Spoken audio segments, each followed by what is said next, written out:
Buen día, gracia, paz y misericordia de nuestro Padre Celestial y de nuestro Señor y Salvador Jesucristo. Te saluda su pastor y amigo Ernei Moreno Caicedo del Ministerio Internacional Dios es Amor, transmitiendo desde la ciudad de Palmira, Valle del Cauca, Colombia, en nuestra celebración dominical número 150.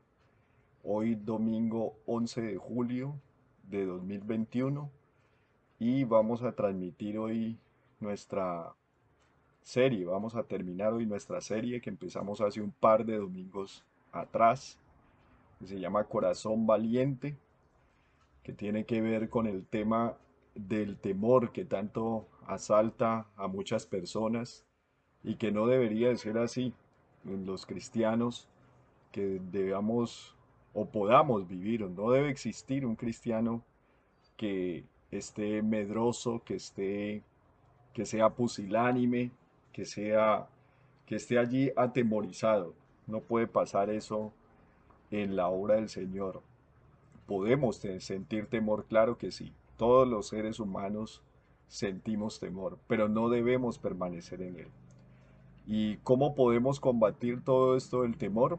Pues simple y llanamente conociendo la palabra de Dios, conociendo su carácter, conociendo sus promesas, teniendo comunión con Dios, es lo que estamos viendo, y vamos a cumplir con ese propósito que Dios nos ha encomendado. Este es el trabajo que Dios nos ha puesto. Cumplimos esta gran comisión para aquellos que no conocen el Evangelio. Eh, Tenemos que ir y hacer discípulos a toda criatura. Toda criatura debemos predicarle el Evangelio, hacer los discípulos de Cristo, ¿sí? Y para que sean salvos. No hay otro nombre en el cual podamos ser salvos, solamente bajo el nombre de Jesús. No existe ninguna denominación, religión, persona, filosofía, nada. No hay ninguno. No hay ningún otra, otro medio por el cual podamos ser salvos. Solamente a través de esa obra redentora de nuestro Señor y Salvador Jesucristo. Por eso predicamos su palabra, predicamos el Evangelio. Recientemente, esta semana, eh, me causaba mucho, eh, digamos que, una impresión o un impacto el poder escuchar personas que entre comillas conocen la palabra, que llevan muchísimo tiempo en el Evangelio y que estaban reunidos en torno a determinado evento. Y en ese evento esta persona llamaba a cada uno, ¿sí? Según su denominación o inclusive diferentes creencias, y decía que todos estábamos siguiendo al mismo Dios. En realidad no es así, esto no puede ser posible. eh, y ahí en esas palabras yo puedo interpretar y puedo entender que las personas no conocen bien a su Padre Celestial, no conocen bien la palabra, no conocen bien ni siquiera su salvación, y ahí le deja mucho que pensar a uno como pastor. Le deja mucho para pensar, para reflexionar de si estamos haciendo el trabajo bien o es que realmente las personas no conocen o no se responsabilizan de su salvación. En 1 Corintios capítulo 3, yo hablo mucho de este pasaje que habla de colaboradores de Dios, así está el título en la versión Reina Valera. Habla acerca de que hay quienes siembran, hay quienes eh, riegan, ¿cierto? Pero a cada uno le corresponde sobreedificar, ¿sí? Tenemos un fundamento que es Cristo, tenemos el fundamento de la doctrina de los apóstoles, y a partir de allí a nosotros nos corresponde sobreedificar.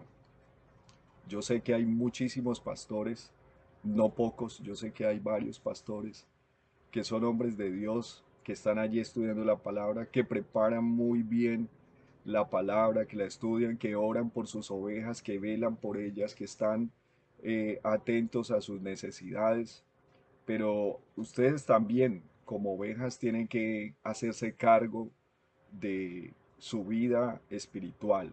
No deben de esperar eh, que otros se responsabilicen por ella. Cada uno de nosotros vamos a ir delante del tribunal de Cristo y no vamos a llegar con pancartas de denominaciones, de congregaciones, no, cada uno va a tener que comparecer delante del tribunal de Cristo y va a tener que rendir cuentas por sus obras, ¿cierto? Por las obras, no las obras de lo que hayamos hecho, porque nuestra salvación como tal, eh, y aprovecho para decirlo, como lo dice en Efesios capítulo 2, nosotros somos salvos por gracia, ¿sí?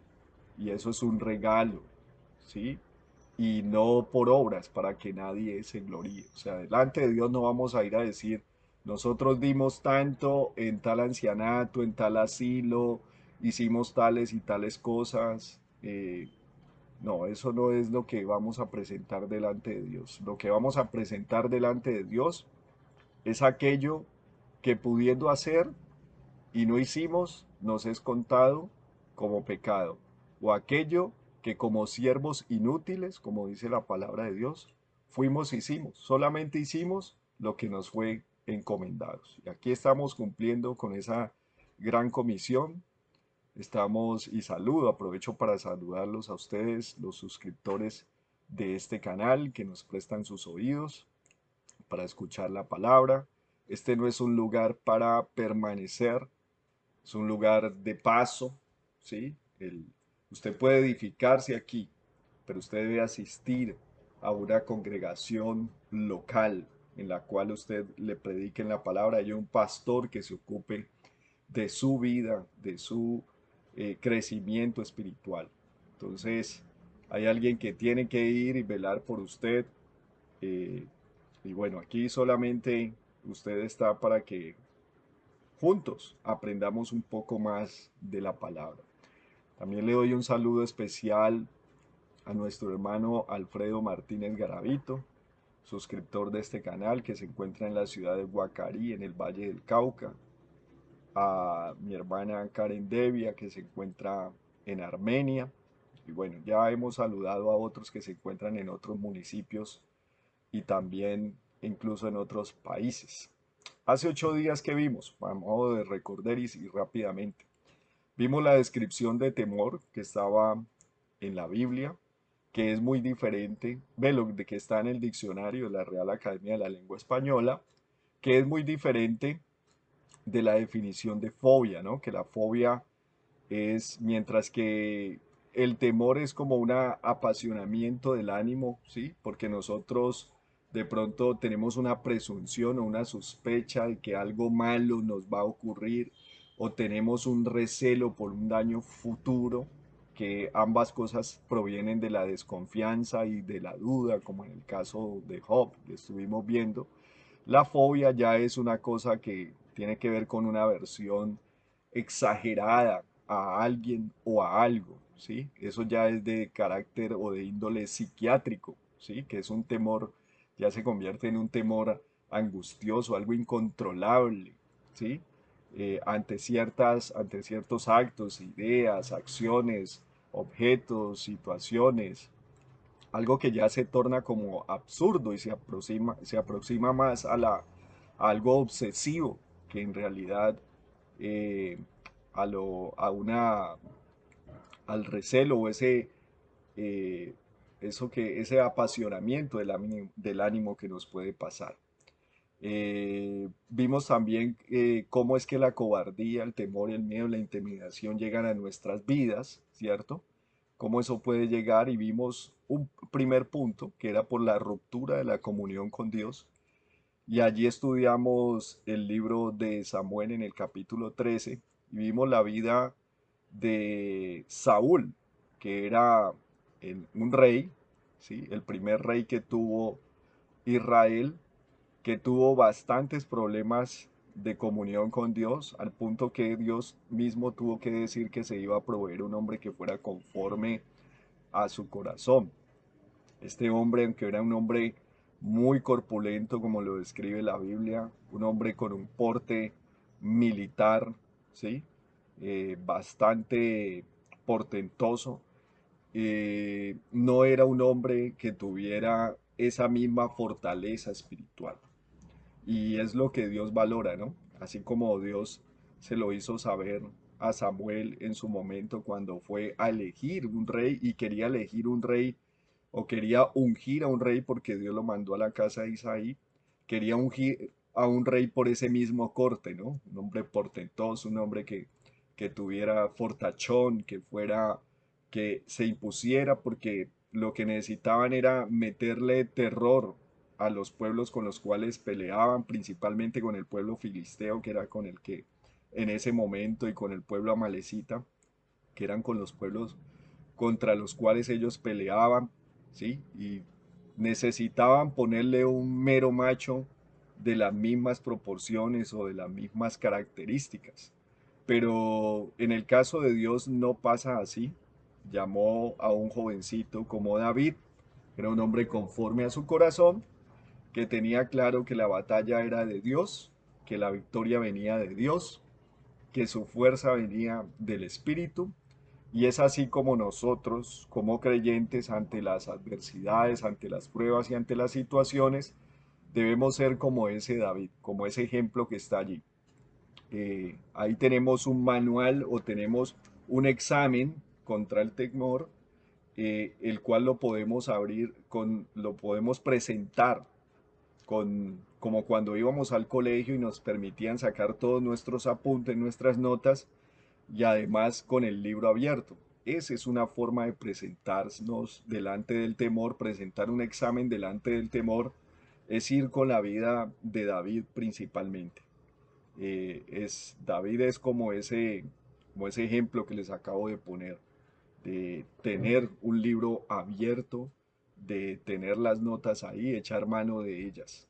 David era un hombre totalmente dependiente de Dios, lo vemos a través del libro de los Salmos. La gran mayoría de los libros del libro de los Salmos, los capítulos fueron escritos por David y ahí podemos ver a qué se refería Dios con con esa expresión de que él era un hombre conforme al corazón de Dios. Tenía toda su confianza puesta en Dios y por eso fue un rey tan victorioso.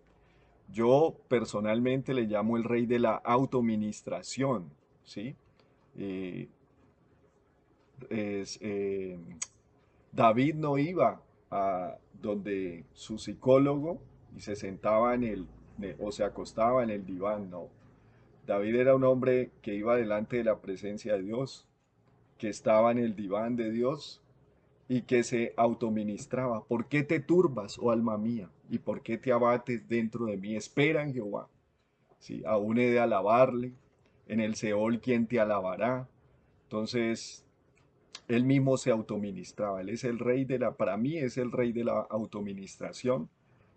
Aprendí mucho de esto. Yo fui un hombre con muchos temores, inseguridades, pero cuando conocí la palabra de Dios y conocí muy bien la vida del rey David, todo eso fue a dar a la caneca de la basura. Y hoy en día, para la gloria de Dios, soy seguro, no en mi propia prudencia, sino en la roca que es Cristo. También vimos que otra de las razones, parte de la falta de comunión con Dios, vimos que otra de las razones por las cuales el temor puede llegar a nuestras vidas, la intimidación, el estar allí medrosos, es por desconocimiento de la voluntad de Dios y de sus promesas en nuestras vidas. ¿Y qué vimos allí? La vida de Job. Job era un hombre que vivía pensando que todo esto le iba a ocurrir. ¿Qué es todo esto? Todo lo que vimos en el capítulo 1. Si usted leas el capítulo 1 de Job, y ahí usted se va a dar cuenta que era noticia tras noticia mala, principalmente lo que tenía que ver con sus hijos, a los cuales él no les enseñaba la palabra, no les era estorbo, sino que permitía que ellos vivieran una vida loca, ¿cierto? Y estaba presentándolos delante de Dios. creyendo que la salvación era colectiva y que si Él los presentaba delante de Dios, ellos no iban a morir. Y vimos de que no es así. Ocurrió todo lo contrario. Estos jóvenes fueron asesinados. Hubo un homicidio colectivo o una masacre para otros, según lo que usted lo quiera ver. Y ahí vimos todo lo que le pasó a Job en un momentico, noticia tras noticia mala. No terminaba de decir una cosa uno de sus siervos, de sus empleados, cuando llegaba el otro con la mala noticia. Finalmente el que dice, de oídas, al final del libro, de oídas te conocía, mas ahora mis ojos te ven. Me rindo a tus pies y me arrepiento. Y es una vida, se puede vivir una vida cristiana de oídas de Dios, ¿cierto? Pero conocerlo es una cosa muy diferente, una cosa muy diferente. Conocerlo es llevar una vida de victoria. Y he hablado mucho acerca de esto.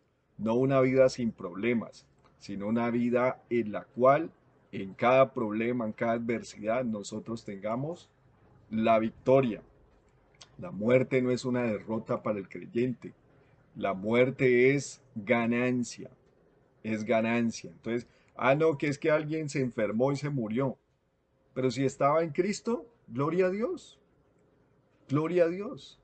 Claro, nosotros los que quedamos sentimos dolor, pero por eso la carta, el apóstol Pablo en la carta a Tesalonicenses nos habla acerca de que nosotros no debemos ser como los gentiles que no tienen esperanza, sino que debemos ser como esas personas que saben que esos que murieron en Cristo resucitarán primero. Nuestras familias, nuestros parientes, aquellos que mueran en Cristo van a resucitar primero. Y así como decía el apóstol Pablo, todo lo tengo por basura. Entonces, también el apóstol Pablo nos muestra que el hecho de que nosotros tengamos una muy buena comunión con Dios, ¿quién niega la comunión del apóstol Pablo? ¿Quién niega que el apóstol Pablo era un gran hombre de Dios? Nadie lo niega. Sin embargo, él nos describe cómo son las cosas. Sé vivir en abundancia, sé vivir en escasez. Él ha estado atribulado, pero no destruido. Ha estado en naufragios, bueno, casi lo matan, una cantidad de cosas, en hambres, ¿cierto? En desnudez habla él de que había estado. ¿Pero qué? Mantenía allí firme. Esa manera liviana de pronto de querer vivir el Evangelio no te va a conducir absolutamente a nada. Te va a tener aquí muy tranquilo en esta vida terrenal, pero en la eternidad tal vez Dios te libre, vas a poder pasar o vas a tener dificultades. Y la idea no es esa. La idea es que nosotros nos entrenemos aquí para vivir bien, como se lo dijo Jesús también a Pedro, porque se lo dijo claramente cuando vino ese joven rico y pegó la media vuelta como Pimpinela, cuando Jesús le dijo que dejara, que vendiera todas sus posesiones y se las diera a los pobres, pegó la media vuelta, entonces Pedro fue inmediatamente, hizo lobby espiritual al Señor Jesucristo y le dijo, bueno, nosotros hemos dejado todas nuestras cosas, nuestras familias, nuestras posesiones y todo por seguirte, por la causa. Y entonces, ¿qué pasa ahí? Y él le dijo, en este siglo y en el venidero recibirán 100 veces más. Es decir, que es que yo no estoy diciendo, y tampoco la palabra lo dice, que aquí tenemos que venir a llevar del bulto o llevar de la arrume, como dicen, como decía mi abuela. No, señor, tenemos que vivir bien también. Yo soy un hombre que para la gloria de Dios vive bien, pero eso no quiere decir que no tenga dificultades. Claro que las tengo. Tengo mis luchas, tengo que día a día llevarlos. Si yo le contara algunas de esas luchas, usted solamente con eso se consolaría y se olvidaría de sus problemas. Así se lo digo y no estoy exagerando. Algunas de las luchas mías son muchísimo más grandes que de pronto las que usted puede llevar. Pero claro, Dios nos ha dado esa capacidad, ¿sí? Y al que más se le da, más se le demanda. Es así de sencillo. Entonces, entre más usted crece espiritualmente, más capacidad usted tiene. Esto de la vida cristiana es como un entrenamiento de gimnasio. Vamos, ejercitamos los músculos, cada vez le metemos más, vamos viendo volumen, vamos viendo definición, vamos viendo firmeza. Eso va ocurriendo también en la vida cristiana. Vamos teniendo definición, ¿sí? Su pastor tiene la chocolatina derretida, ¿cierto? En el abdomen. Pero de pronto espiritualmente, si el Señor me ve, no me ve Samuel, que Samuel miraba lo que estaba delante de sus ojos, sino que me ve el Señor, entonces tal vez yo tengo las chocolatinas, ¿cierto? Y las tengo más definidas, las chocolatinas espirituales. Entonces, vamos a continuar con este último punto que nos quedó pendiente de la semana pasada, y es que la tercera causa, después de la falta de comunión, después de, de desconocer la voluntad de Dios y sus promesas, la tercera causa por la cual una persona puede permanecer en temor, ojo, no sentir temor, porque todos lo vamos a sentir, sino permanecer en temor.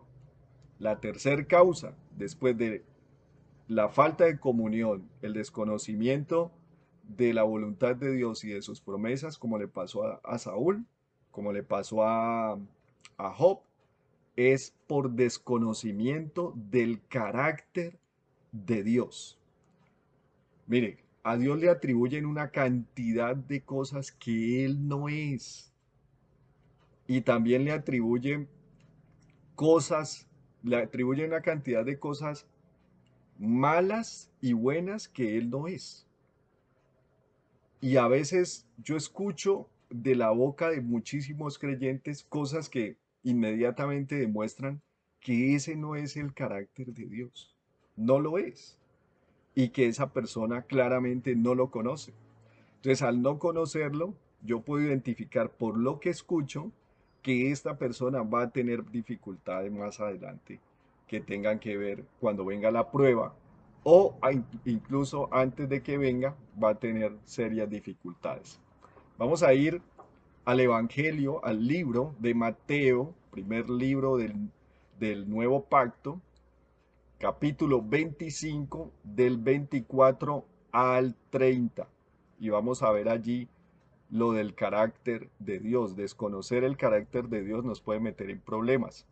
Vamos a leer una parábola muy conocida o parte de ella, ¿sí? Muy conocida, que es la parábola de los talentos, para que usted sepa, conozcamos juntos con la palabra, estudiemos cómo es que alguien le puede atribuir, y esto sigue ocurriendo en la vida cristiana, sigue ocurriendo que las personas crean que Dios es algo que no es, ¿sí? Hay gente que tiene un Dios o que cree que adora a Dios, pero está adorando al Dios que ellos mismos se formaron en su mente o el Dios que ellos quieren tener, más no el Dios que muestra la palabra, el carácter que muestra la palabra. Dice, pero llegando también el que había recibido un talento, acuérdese que hubo tres, un hombre se va y deja encargada a tres personas de sus bienes. A uno le da 5 talentos, al otro le da 2 talentos y al otro le da uno. Y dice claramente los versículos anteriores, según su capacidad. Es decir, que aquel que recibió más tenía la capacidad de administrarlo, a otro 2 y a otro uno. Por eso, el Señor Jesús también nos muestra que si nosotros en las riquezas injustas no podemos ser fieles, ¿quién nos va a confiar lo verdadero? ¿Sí? Nosotros aquí tenemos que aprender y es el laboratorio de pruebas en el cual aprendemos. Y con las pruebas, valga la redundancia, vamos aprendiendo y vamos demostrándole a Dios que somos confiables en todas las áreas de nuestra vida, ¿sí? Que somos confiables inclusive para lo que la gente tanto ama, ¿sí? Y lo que es la raíz de todos los males, el amor al dinero. La gente cree que amando el dinero, trabajando más, haciendo una cantidad de cosas, haciendo mucho activismo, le puede funcionar. Bueno, eso le podrá funcionar al que no conoce a Dios, pero a los que conocemos a Dios, eso no nos funciona porque acuérdese que nosotros tenemos el reino de los cielos y hay unas normas diferentes. Entonces, por eso nosotros debemos buscar primeramente ese reino y su justicia, y las demás cosas serán añadidas. Aquí funciona es de que en la medida que demostramos, Dios nos confía más. Es así de sencillo. Eso lo hacen también los seres humanos, ¿cierto? En las empresas le van confiando más personal, más actividades, más cosas a alguien cuando va demostrando esa capacidad. Bueno, pues Dios también tiene esa capacidad, pero con la diferencia de que Dios no es clientelista. Dios no es palanca, no hay que ir con palanca, hay que demostrar realmente. Es meritocracia, por decirlo así, ¿sí? Porque está metido Dios allí, que es justo. Entonces aquí pasa eso, 5, 2, 1. Según eso, según la capacidad les dio. Y luego viene, después del tiempo, y le rinde cuentas, y entonces el que tenía 5 le dio 5 talentos más, y el que le había dado 2 le dio 2 talentos más, o sea, productividad del 100%. Y al que le había dado uno es lo que vamos a ver, miremos qué es lo que pasa con él, por qué no produjo.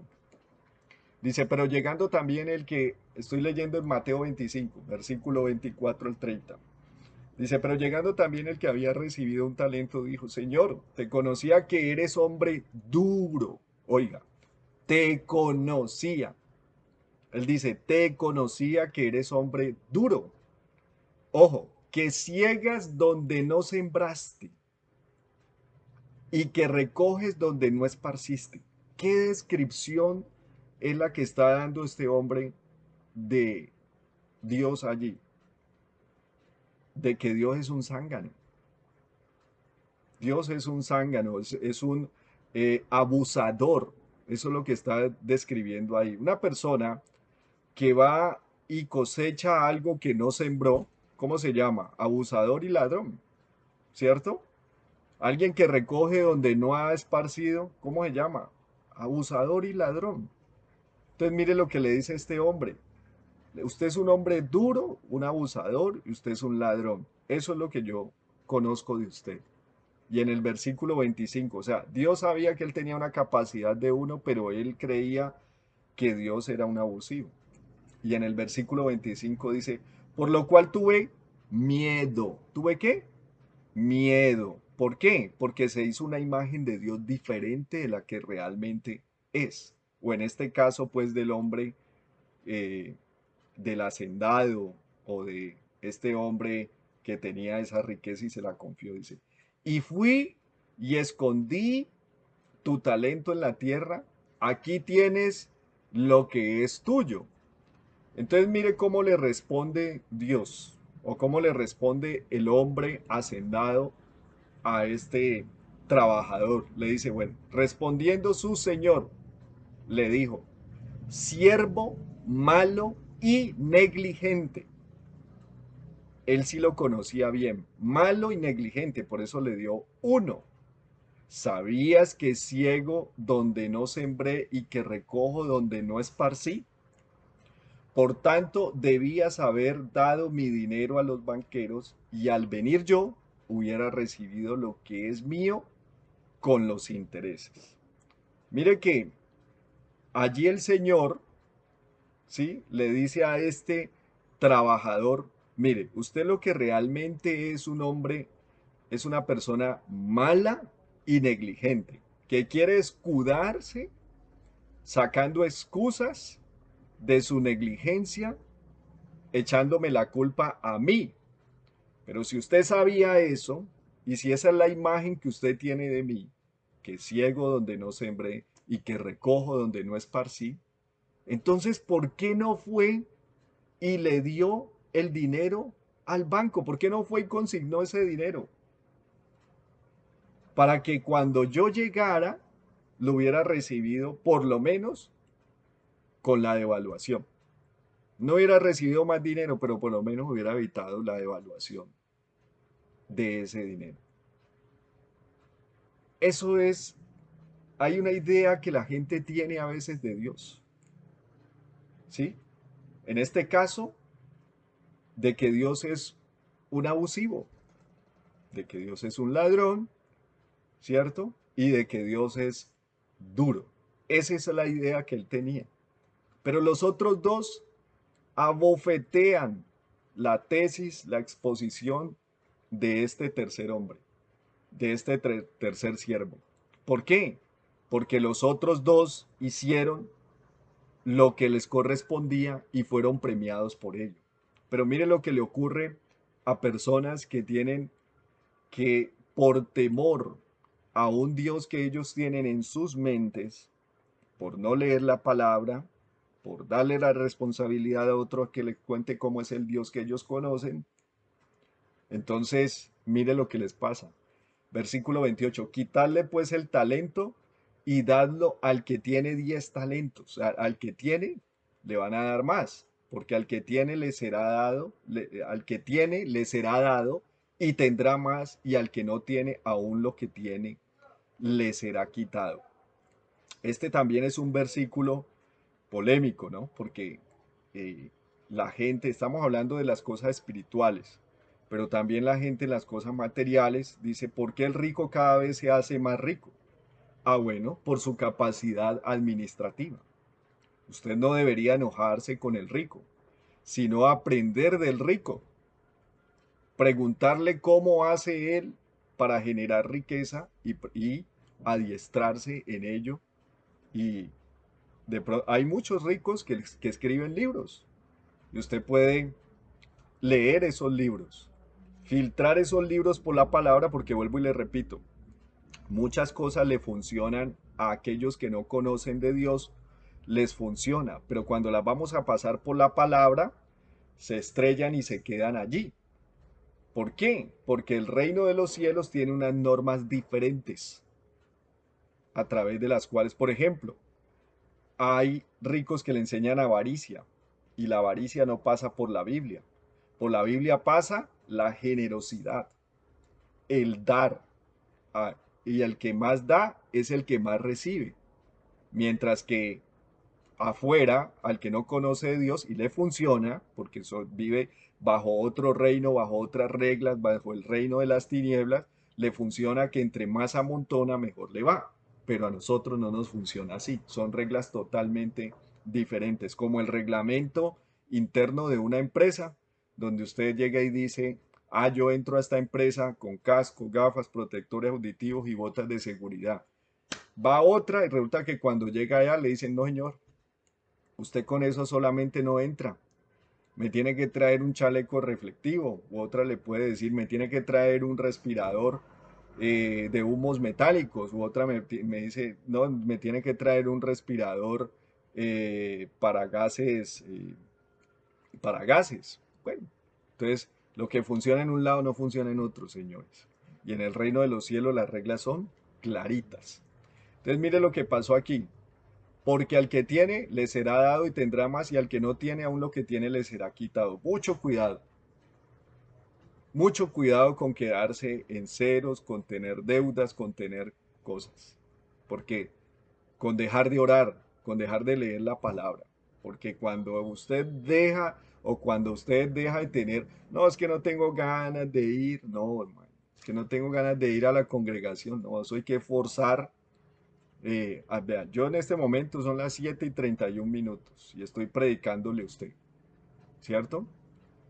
Para yo llegar aquí a las 7:31 me tuve que haber levantado a las 6 de la mañana para poder orar, para poder alistarme y para poder estar delante de ustedes. ¿Usted cree que eso es el domingo, que es el día de locha, que teníamos tradicionalmente de locha?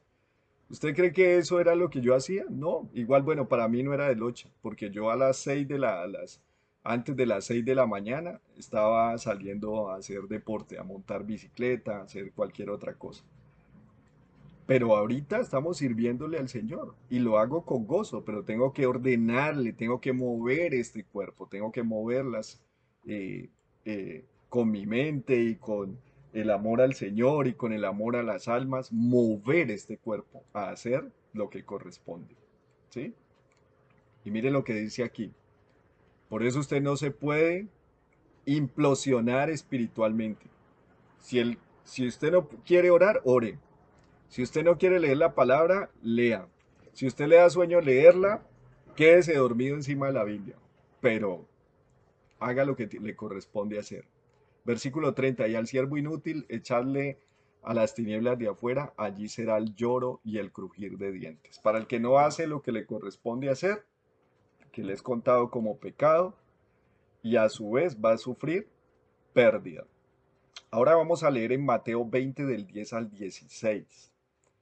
Vamos a ver otra idea que se hace en las personas que no conocen el carácter de Dios. Dice, al venir también los primeros, esta es otra parábola de un hombre también que sale a buscar trabajadores para su viña, ¿cierto?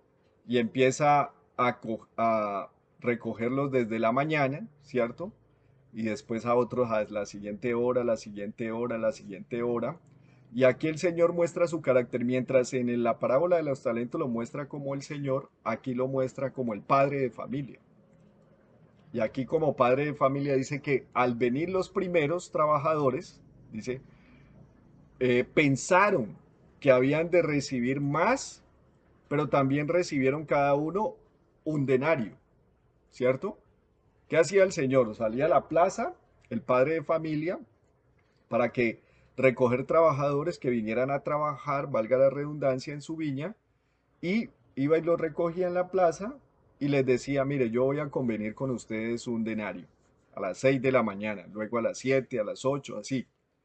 Y al final en la tarde, como a las 5, fue y recogió los últimos. Hizo la repartición, les pagó a todos un denario, pero mire lo que pasaba con estos. Dice, al venir también los primeros en los que recogió a las 6 de la mañana, pensaron que habían de recibir más, pero también ellos recibieron cada uno un denario. Y al recibirlo, murmuraban contra el padre de familia, diciendo, estos postreros han trabajado una sola hora, a las 5 de la tarde, y los has hecho iguales a nosotros, que hemos soportado la carga y el calor del día. Versículo 13. Él respondiendo, el padre de familia, respondiéndole a estos hombres, dijo a uno de ellos, amigo, ¿cómo lo llamó? Amigo, no te hago agravio. Y le pregunta, ¿no conviniste conmigo en un denario? Toma lo que es tuyo y vete, pero quiero dar a este postrero como a ti. ¿No me es lícito hacer lo que quiero con lo mío? ¿O tienes tú envidia porque yo soy bueno? Así los primeros serán postreros y los postreros primeros, porque muchos son llamados, mas pocos escogidos. Aquí está hablando del carácter bueno de Dios y lo muestra como un padre que contrató a diferentes horas, a diferentes hombres en diferentes horarios y convino con ellos una paga. ¿Sí? Entonces, hay gente, yo no sé, en las congregaciones que tiene el carácter, cree que el carácter de Dios es que Él bendice a los que llevan mucho tiempo. Pasa mucho en las congregaciones, ¿cierto? Llega una persona un día a la congregación, tiene comunión con Dios, se conecta, o sea, cuando nosotros llegamos al Evangelio, todos tenemos, nadie tiene una Biblia diferente. Todos tenemos la misma Biblia, las mismas promesas, las mismas oportunidades delante de la presencia de Dios para ser bendecidos y para bendecir a otros. Ello incluye el ministerio, ello incluye el servicio en la obra, el servicio a la grey de Dios, al rebaño de Dios. Todo, la economía, la salud, incluye una cantidad de cosas. Entonces, hay personas que llevan mucho tiempo dentro de las congregaciones, que llevan de pronto soportando determinadas cosas y hacen responsables a Dios de determinadas situaciones. Pongo un ejemplo. Alguien llega al Evangelio y como un cohete volador se dispara espiritualmente. Y hay gente que está ahí que lleva mucho más tiempo y no logra despegar espiritualmente. No logra orar, no logra leer la palabra, no logra estudiar, no logra comprender, pero esa persona se conectó y se fue para arriba espiritualmente. El otro que está ahí no lo ha logrado hacer, ¿qué pasa? Viene la envidia y critica a Dios porque a ese, entre comillas, le está dando más que a él. Porque a ese le dio determinadas facultades y a él no. No, mi amado hermano. El carácter de Dios es bueno para todos. Tenemos un Padre bueno. Jesús nos lo dijo. No, se lo dijo al joven rico, le dijo, no me llames bueno, bueno no es sino el Padre. Y mostró ese carácter bueno. No crea usted, mi amado hermano, que porque usted tiene una enfermedad, porque las cosas no le van bien en determinadas situaciones, llámese hogar, familia, trabajo, en cualquier cosa, Dios tiene la responsabilidad de ello. No, Él ha convenido con usted bendecirlo. Él ha convenido con usted darle todas las cosas en Cristo Jesús. Pero la responsabilidad, así tú lleves el calor del día, como le expresó esta persona, la responsabilidad de ello no es de Dios. Todas las cosas nos fueron dadas. Nos corresponde a nosotros igual que a ese de los talentos hacernos delante de Dios, y hablo entre comillas, porque no depende de nuestras capacidades, hasta la competencia no la da Dios, pero nosotros debemos pedirle a Dios esa competencia, ¿sí? Porque así lo dijo el apóstol Pablo, nuestra competencia no es de nosotros mismos, sino que proviene de Dios. Dice el mismo Señor Jesús, dice, y esto no de vosotros, hablando de la fe, y el apóstol Pablo hablando de la fe para creer, pues es don de Dios, inclusive se nos da el don de la fe para salvación. El mismo papá de ese jovencito que fue llevado a los discípulos de Cristo para que les liberara de ese demonio que tenía, eh, y le entrega la responsabilidad a ellos porque no le pudieron sacar el demonio, y el Señor Jesucristo lo confronta y, y él le dice, el Señor Jesús le pregunta, ¿crees? Y él se da cuenta que no cree tampoco. Y él le dice, sí, Señor, sí, Señor. O sea, él creía un poquito, pero ayuda a mi incredulidad. Es decir, algo que falte en nuestras vidas, debemos ir a ese Padre bueno, pero no a juzgarlo, sino a convenir con Él de acuerdo a sus promesas y a su palabra. Bueno, Señor, tú has dicho que yo soy sano, tú has dicho que el que se casa halla el bien y alcanza la benevolencia de Jehová para los que tienen problemas en el hogar. Tú has dicho eh, que mis hijos son como el olivo, ¿sí? Como ramos de olivo y esto y lo otro. Pues entonces, Señor, ayúdame a que eso sea. Y el Señor, pero cuando usted va adelante, y el Señor le va a responder, pero cuando usted va delante de Dios, como si Dios fuera responsable, cogiéndolo del cuello, de la camisa de los dos y diciéndole, bueno, ¿qué es lo que pasa? Pues que esto y lo otro. No, mi hermano, ahí va usted perdido. No conocer el carácter de Dios te hace permanecer en temor de todas estas cosas, de todo eso que no te gusta. Y lo que no te gusta, como decía la abuela, al que no quiere caldo, ¿qué le dan? Dos platos, dos tazas, ¿sí? Entonces, así mismo le pasa al creyente cuando no conoce el carácter de Dios. En Lucas capítulo 15, versículo 25 al 32, hay otro caso de desconocer el carácter. Aquí ya es el padre que tiene dos hijos. Uno le pide la parte de la herencia de los bienes, muy conocida la parábola del hijo pródigo, sale y se va, vive perdidamente y regresa. Cuando regresa, acuérdese que él entra o vuelve en sí, o su juicio cabal, Y en Lucas capítulo 15, versículo 25 al 32 dice, y su hijo mayor estaba en el campo cuando regresó, el hijo pródigo, el hijo que vivió perdidamente.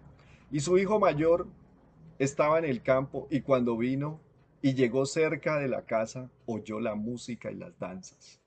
Y llamando a uno de los criados le preguntó, ¿qué era aquello? El criado le dijo, o sea, él le dijo, tu hermano ha venido y tu padre ha hecho matar el becerro gordo por haberle recibido bueno y sano. Entonces se enojó, imagínese, se enojó este hermanito. No, yo no quiero tener ese hermanito. Y yo espero que ninguno de ustedes sean como estos hermanitos, que se enojan porque nuestro Padre es bueno. Cuando usted se enoje porque nuestro Padre Celestial es bueno con otro hermano, si usted se enoja por eso, usted no conoce el carácter de Dios y usted no es hijo de Dios. De hecho, por allá lo vamos a tener oportunidad de hablarlo. Una persona que no ama a su hermano, está muerto. Ese es el pecado de muerte. Quien no ama a su hermano, ese es el pecado de muerte que habla la palabra de Dios. No es el adulterio, no es el sexo, no es nada de eso. Es la falta de amor por el hermano. Ese es el pecado de muerte. Él le dijo, tu hermano ha venido y tu padre ha hecho matar el becerro gordo por haberle recibido bueno y sano. Entonces se enojó y no quería entrar. ¿Por qué lo bendijiste? Y no quería entrar. Salió por tanto su padre y le rogaba que entrase. Ese es el carácter bueno de Dios. Mas él respondiendo dijo al padre, póngale cuidado. He aquí tantos años te sirvo, no habiéndote desobedecido jamás. ¿Será que eso es verdad? Pero hablan hipérboles, ¿no? Hablan hipérboles, porque así es la gente, ¿no? Cuando no conoce el carácter de Dios. Es que yo soy muy bueno. Es que por mis justicias, por mi moralismo, ¿sí? Como yo no hago lo que éste hace, ¿cierto? Y nunca me has dado, mire lo que le dice, nunca me has dado ni un cabrito para gozarme con mis amigos. Y le tenía tarjeta de crédito, cuenta bancaria, nunca me has dado ni un cabrito para gozarme con mis amigos. Pero cuando vino este tu hijo, ojo, este tu hijo, no mi hermano. Escuche cómo habla. Escuche cómo habla. Este tu hijo, no hablo de mi hermano, que ha consumido tus bienes, no los de él, porque él pidió una herencia, sí estuvo mal pedir la herencia, pero eran de él. Tus bienes con rameras, ¿cómo sabía él? O sea que él era un bochinchero que sabía lo que el hermano estaba haciendo por allá, seguramente mandaba a preguntar o estaba viéndole los estados o las redes sociales para darse cuenta que era lo que el hermano estaba. Véalo a este, vea. Véalo, allá está coneja otra, coneja prepago, ¿cierto? Has hecho matar para él el becerro gordo. Versículo 31. Él entonces le dijo, hijo, hijo, él sí lo llamó como lo que él era.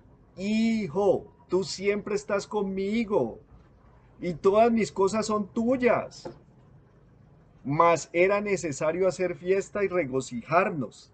Lo invita, regocijes, era necesario, porque este tu hermano era muerto y ha revivido, se había perdido y es hallado. Ese es el carácter bueno. Lo que le está mostrando el Señor es, mire, deje así, deje eso así, que lo importante es que que un día se nos fue de aquí, que vivíamos preocupados, ahí donde habrá amanecido este muchacho, con quién se habrá metido, entonces el papá no sabía de redes sociales ni nada de eso, y entonces no podía mirar los estados y no podía mirar todas esas cosas, ¿cierto? O no tenía tiempo, como en el caso mío, no tenía tiempo, entonces no podía mirar esas cosas tan. Pero el otro sí mantenía pendiente eso. ¿Por qué? Porque todo lo tenía. Ojo, mucho cuidado con esta manera de pensar. con esta manera de pensar acerca del carácter de Dios. Dios es misericordioso. Y Él es misericordioso y no hace acepción de personas. No dice, no, es que este se porta mejor y este como no se porta bien, entonces a este le tengo tan más misericordia que a este. No, la misericordia es como la describió y la vamos a ver ahorita el Señor Jesús. Al que mucho se le perdona, mucho ama. Estoy seguro de que ese hijo que volvió, ese pródigo, ¿sí? Es, iba a amar más al Señor, a su Padre, que ese mismo que lo tenía todo. A veces tenemos todo en Dios y no valoramos. Pero a veces hay que echar del bulto, llevar de la rume para que las cosas podamos entender. Así como la gente dice, ¿no? Nadie sabe lo que tiene hasta qué, hasta que lo pierde, hasta que lo pierde. Ahí es donde se da cuenta la gente verdaderamente qué es lo que tiene. Entonces, mire, estos tres ejemplos le pongo del carácter, pero quiero decirle otras cosas. Muchos en la palabra de Dios y hoy día muchos y mucho más se meten en problemas porque juzgan a Dios desde su carácter dañado. Juzgan a Dios desde su carácter dañado. Estos jóvenes, estas personas tenían el carácter dañado. Y eso les mantiene, cuando usted tiene el carácter dañado y no permite la obra del Espíritu Santo en su vida, eso le mantiene vedado el carácter santo de Dios. Y entonces usted hace un Dios conforme a su imagen, conforme a su semejanza, y no se hace usted conforme a la imagen y semejanza de Dios. ¿Sí me hago entender? A veces usted hace un Dios que es un ídolo, porque es el Dios que usted cree en su corazón y su corazón está dañado. Y como su corazón está dañado, entonces por eso usted pide muerte para la gente, ¿sí? Pide justicia, pero la justicia suya, ¿sí? Uy, ojalá maten a fulano de tal, uy, ojalá se muera, uy, ojalá le dé una enfermedad, uy, ojalá tal cosa, ojalá, ojalá, ojalá.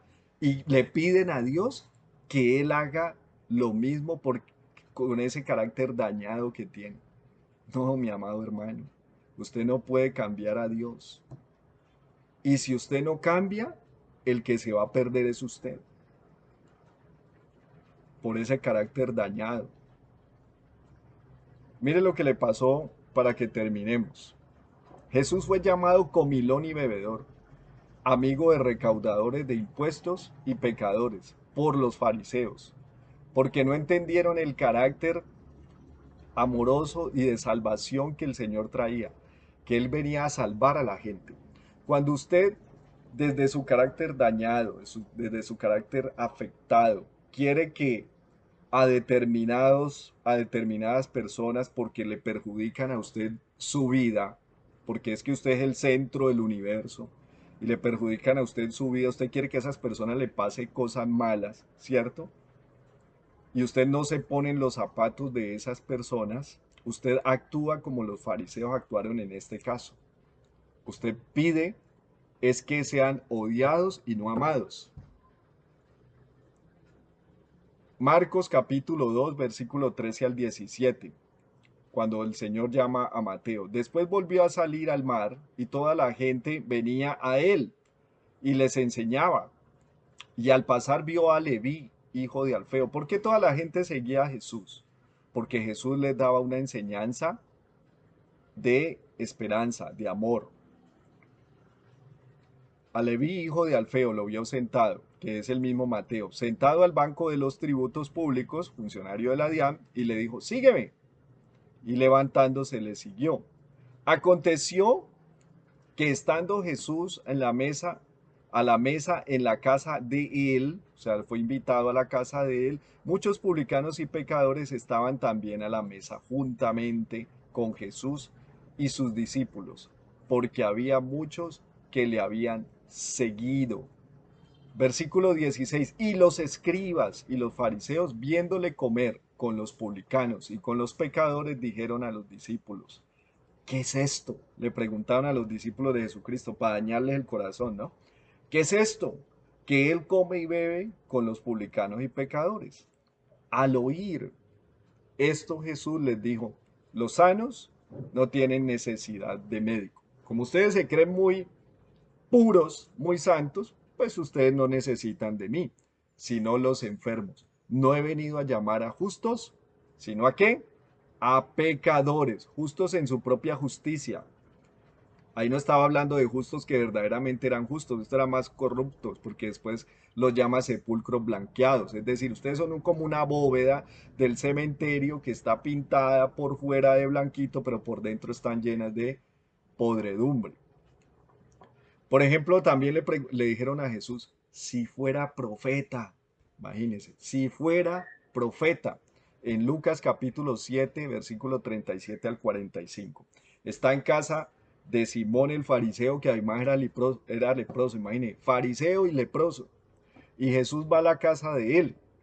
Y entonces en el versículo 37 dice, entonces una mujer de la ciudad que era pecadora, es decir, una muchacha prepago o que trabajaba en una línea caliente o en cosas de esas, dice, al saber que Jesús estaba a la mesa en casa del fariseo, trajo un frasco de alabastro con perfume y estando detrás de él, a sus pies, llorando, comenzó a regar con lágrimas sus pies y los enjugaba con sus cabellos y besaba sus pies y los ungía con el perfume.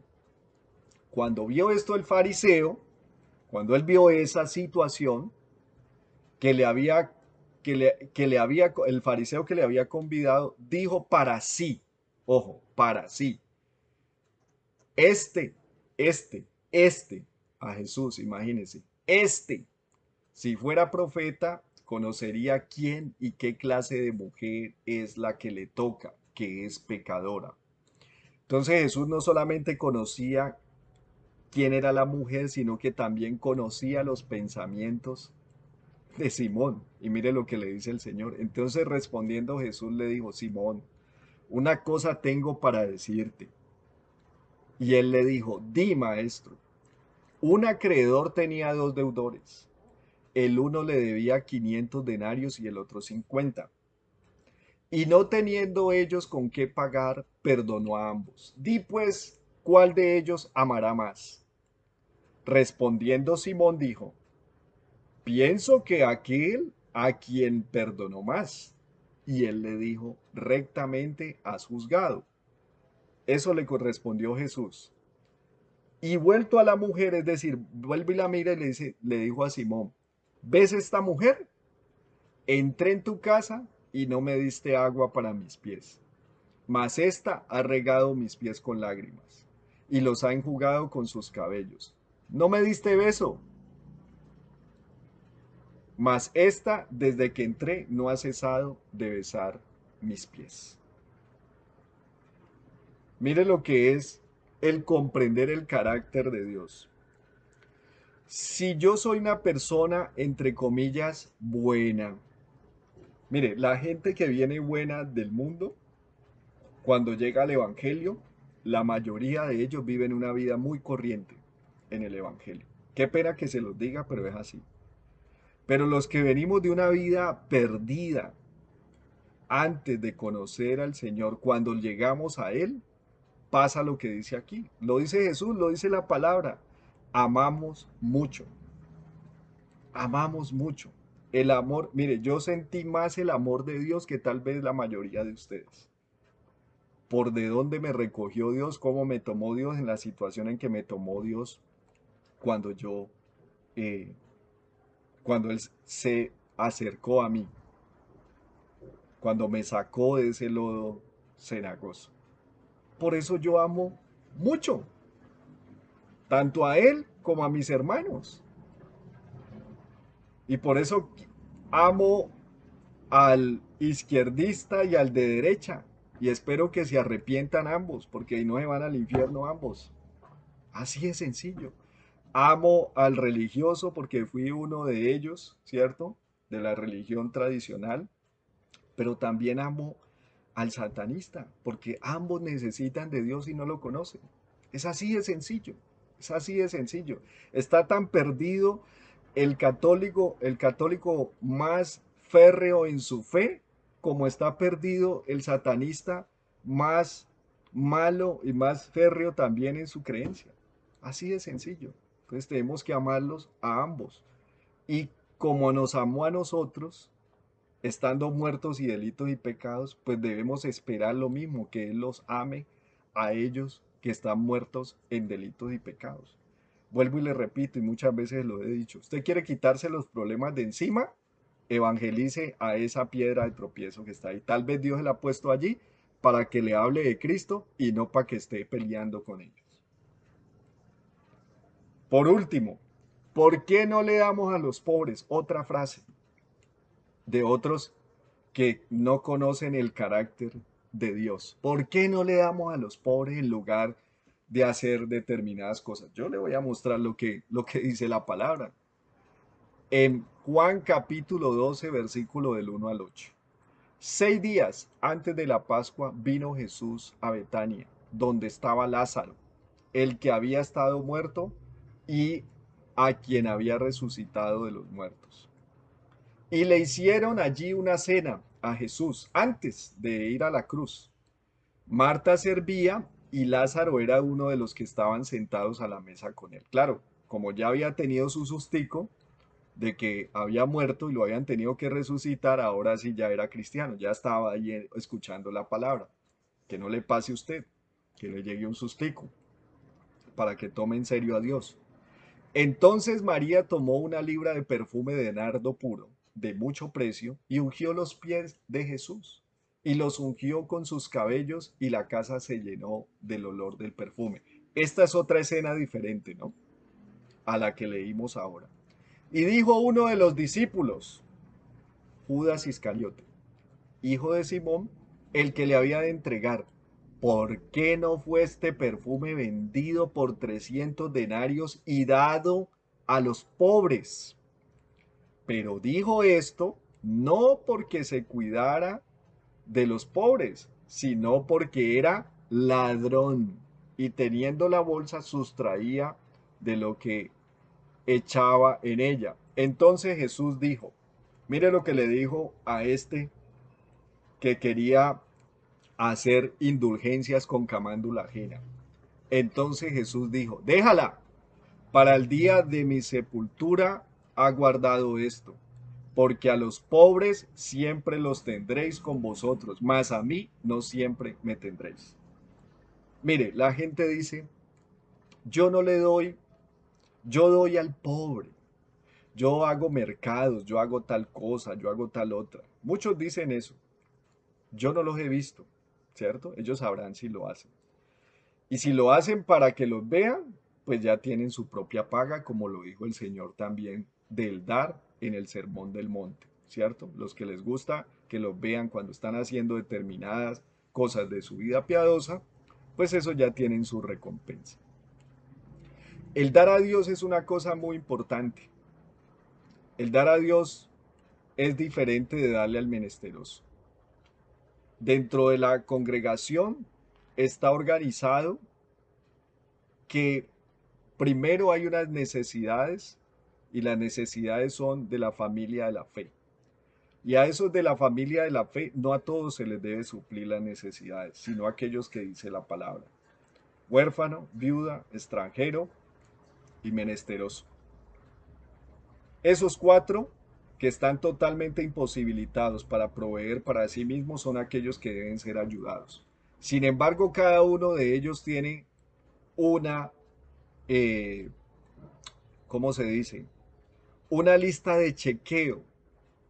Para usted determinar que una persona es menesterosa, hay unas condiciones. Para usted determinar que una persona viuda a la cual hay que ayudar, hay unas condiciones. Y para determinar también que están ahí en la palabra, no son cosas de hombres, no son cosas que el Señor dejó allí al azar para que nosotros digamos a este sí, a este no, este me cae bien, este me cae gordo, este lo elijo, este no, este está más cerca, este está más lejos. No, ahí están establecidos claramente.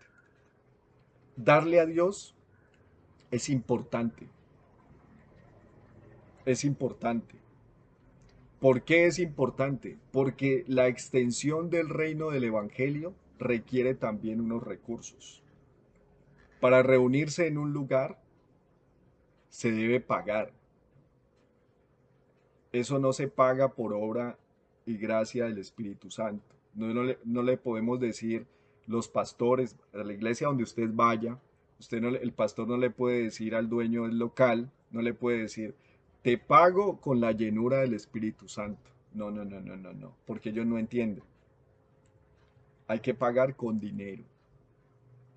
A los pobres siempre los van a tener, siempre los vamos a tener. ¿Por qué? Por decisión. No por voluntad de Dios, sino por decisión. Quien es pobre ha decidido ser pobre. Y alguien me puede dar piedra aquí. Allá afuera podemos hablar de falta de oportunidades, podemos hablar de determinadas cosas. Pero para mí todos esos argumentos van al piso por la palabra y antes de la palabra por lo que yo he vivido. Si usted me pregunta a mí eso, pues tal vez algunos, yo también nací en un barrio estrato 2 y me formé en un barrio estrato 2 y en un lugar donde la mayoría de mis amigos hoy en día están muertos y fracasaron y fueron delincuentes. ¿Y yo por qué no lo fui? Por la misma razón que ellos fueron delincuentes es la misma razón por la cual yo no lo fui. Ellos fueron delincuentes porque vivieron en un entorno malo. Y yo salí adelante porque vivía en un entorno malo. Porque yo decidí no ser eso. Y ellos decidieron serlo. Entonces no me venga con esos cuentos chinos de que esto pasa porque las condiciones no están dadas. Las condiciones las genero yo. Cada persona individualmente genera sus condiciones. ¿Y las genera con qué? Cuando está sin Cristo, las puede generar también, porque yo las generé. Pero también cuando está con Cristo aún mucho más, porque este libro valioso, hermoso, tiene toda la sabiduría para llegar y acceder a todas las promesas de Dios. Amén. En conclusión, ya para terminar, el acobardamiento, el temor, el miedo, la intimidación son la incertidumbre por el futuro o por lo desconocido. Alguien quiere conocer, tener la bola de cristal y conocer todo. No, eso no funciona así. Funciona la fe. Pero a la vez, ese miedo, ese temor, ese acobardamiento, esa incertidumbre, también es, también es certidumbre. De, ¿cómo así, pastor? Sí, porque una persona que tiene miedo, temor, intimidación, ¿cierto? Esa persona también tiene una certidumbre, tiene una fe, si se pudiera llamar así, pero tiene una fe de que va a ocurrir algo malo o que va a ocurrir lo que espera. Eso no puede ocurrir en la vida del creyente. ¿Nosotros qué debemos esperar de Dios? Lo que está en su palabra. Porque yo tengo pensamientos de bien y no de mal acerca de vosotros. Eso es lo que el Señor tiene para nosotros. El temor es sin lugar a dudas falta de conocimiento del perfecto amor de Dios. Claramente. Lo dice en primera carta de Juan 4 del 17 al 19. Con esto termino. En esto se ha perfeccionado el amor en nosotros, para que tengamos confianza en el día del juicio, pues como Él es, así somos nosotros en este mundo. Como es Él, así somos nosotros en este mundo. Así debemos ser.